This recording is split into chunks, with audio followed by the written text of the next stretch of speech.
अगर आप यह कक्षा देखते हैं तो आपको सारणी से संबंधित प्रश्नों का माध्य कभी भी निकालने में दिक्कत नहीं आएगी। और अगर आप कक्षा 10 के छात्र हैं तब तो आपके लिए यह बहुत ही जरूरी है, क्योंकि बोर्ड एग्जाम में एक प्रश्न तो पूछे ही जाते हैं। तो चलिए बिना देरी किए हुए शुरू करते हैं। प्रश्न है, निम्न सारणी से माध्य ज्ञात करें। ठीक है, एक सारणी दिया हुआ है, इस सारणी के माध्यम से हमें माध्य ज्ञात करना है। तो इसके लिए सबसे पहले क्या करेंगे, एक सारणी खींचेंगे। ठीक है, जिसमें कि एक लिखेंगे वर्ग अंतराल और बारंबारता और मध्यमान और एफ। ठीक है, अब इसको समझते हैं।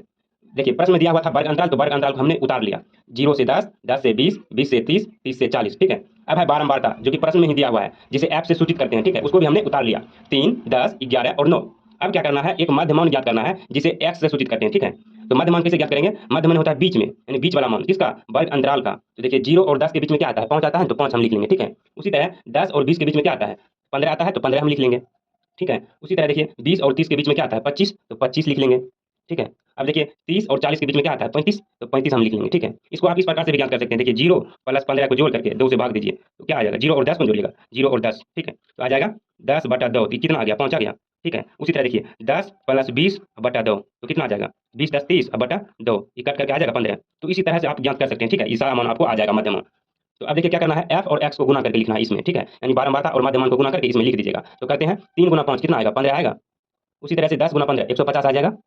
अब देखिए 11 गुना 25 कीजिएगा तो कितना आएगा, 275। ठीक है, और 9 गुना 35 कीजिएगा तो 315 आएगा। ठीक है, अब क्या करना है, हमको जोड़ देना है, किसको, इस वाले भाग को हमको जोड़ना है। तो इस वाले भाग को हम जोड़ करके लिखते हैं, तो कितना आएगा, 755 आएगा। ठीक है, और इस वाले भाग को भी हमको जोड़ करके लिखना है, किसको, बारंबारता को। तो जोड़ करके लिखेगा तो आएगा 33।